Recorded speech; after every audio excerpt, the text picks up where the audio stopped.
उत्तर प्रदेश के जनपद आगरा में आजाद समाज पार्टी के तत्वाधान में अस्तित्व बचाओ भाईचारा बढ़ाओ प्रबुद्ध वर्ग सम्मेलन का आयोजन किया गया। कार्यक्रम के मुख्य अतिथि भीम आर्मी के संस्थापक व नगीना से लोकसभा सांसद चंद्रशेखर आजाद द्वारा जनसभा को संबोधित किया गया। इस कार्यक्रम के दौरान चंद्रशेखर आजाद को सुनने के लिए हजारों की संख्या में भीम आर्मी और आजाद समाज पार्टी के कार्यकर्ता व उनके समर्थकों का हुजूम उमड़ पड़ा। चंद्रशेखर आजाद ने जनसभा को संबोधित करते हुए कहा कि बहुजन समाज के मान सम्मान और उनके हक अधिकार की लड़ाई लड़ने के लिए मेरे खून की एक एक बूंद समाज के लिए है। महापुरुषों का अपमान किसी भी कीमत पर बर्दाश्त नहीं किया जाएगा। किस प्रकार से 2027 में आजाद समाज पार्टी की जो रीति नीति है अंतिम मंच तक उसको क्रियान्वयन होते हुए दिखाई दे रहे हैं। देखिए, तेजी से आजाद समाज पार्टी का संगठन उत्तर प्रदेश में विधानसभाओं तक, ब्लॉक तक, गांव तक, बूथ तक लगातार हमारी पार्टी और हमारे पार्टी के जो सहयोगी संगठन हैं जी, वो लगातार कोशिश कर रहे हैं और लगातार प्रयास कर रहे हैं।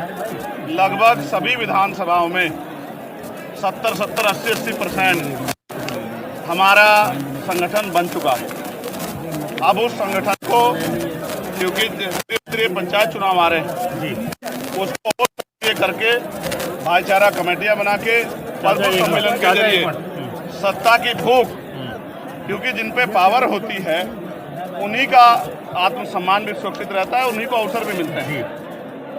ये भूख जो है, जो पिछले 15 साल में हमारे लोगों की समस्याओं के हल के लिए सड़कों पर रहते हैं, इसलिए जनता का विश्वास आजाद समाज पार्टी के साथ बढ़ रहा है। बाकी दलों को उन्होंने आजमा के देख लिया है और अगर वो दल अच्छे होते सरकारें क्यों बदलती?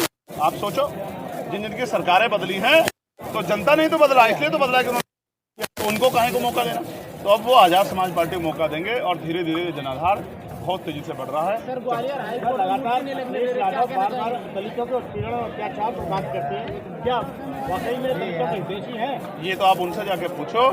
ग्वालियर हाईकोर्ट में जो मूर्ति नहीं लगी है, ये इस बात का प्रमाण है कि बाबा साहब अम्बेडकर जो संविधान निर्माता हैं, जो पहले जो कानून मंत्री थे, आज भी उनके विचारों से कितनी नफरत जो है यहाँ देश में है। ऐसे लोगों को अपनी कुंठित मानसिकता को बदलना चाहिए और समता समानता की बात करनी चाहिए। ये जनता देख रही है, ऐसे लोगों को जनता देख रही है, उनको चिन्हित कर रही है, उनकी पार्टियों को भी चिन्हित कर रही है और आने वाले चुनाव में उनको सबक भी सिखाएंगे। ये ऐसी फैल कानून व्यवस्था है, डूबती कानून व्यवस्था है, लटकती कानून व्यवस्था। इसी के लिए तो बारातें रुक रही हैं, इसी के लिए तो जुल्म हो रहा है, गरीबों बहन बेटियों पर रेप हो रहा है, हत्या हो रही है और सरकार के नेता और मुख्यमंत्री चैन से पड़ के सो रहे हैं। इससे बड़ी नालायकी क्या होगी?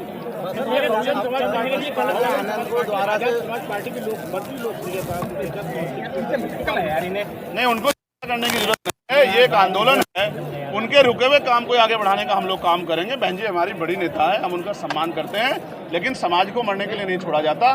पिछले 13 साल में ना नौकरी मिली, ना रोजगार मिला और जुल्म हुए, जातियां हुई, बारातें तक रुकने लगी।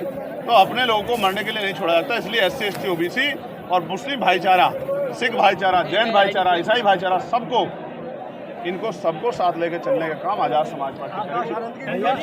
आगरा के अंदर एक अस्पताल के अंदर बाबा साहब की प्रतिमा लगाई गई। पुलिस का खुलासा ये है कि भीम आर्मी के कार्यकर्ताओं ने उस प्रतिमा को लगा करके साजिश रची है। ये झूठ है, सरासर झूठ है। जब ये पुलिस पे और सरकार दबाव डालती है तो वो इस तरह की बातें करते हैं। उनके पास कोई प्रूफ हो तो सार्वजनिक करें। और मैं भी ये जानता हूँ, अगर किसी ने अपराध किया होता तो क्या पुलिस को छोड़ती?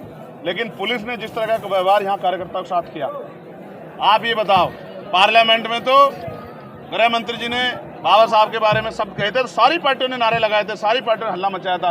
इवन गृह मंत्री जी ने बाद में कहा कि हम तो उनका बड़ा सम्मान करते हैं, सारी पार्टियों ने कहा सम्मान करते हैं। यहाँ बाबा साहब की जो टैल लगी हुई थी उस पर जिस तरह का अपमान किया गया, आगरा में वो ग्वालियर में जो अपमान किया गया, उस पर दल क्यों चुप है?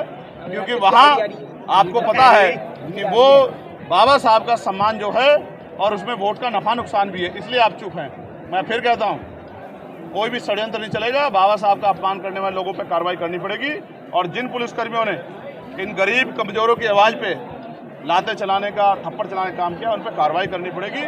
वरना बहुत जल्द, यहाँ नहीं करेंगे आगरा में, लखनऊ में एक बड़ा प्रदर्शन करके सरकार को घेरने का काम करें। आने दिए विधानसभा जब सत्र चलेगा तब हम बताएंगे किस आत्मसम्मान की लड़ाई कैसे लड़ी जाती है, गरीबों के, किसानों की लड़ाई कैसे लड़ी जाती है।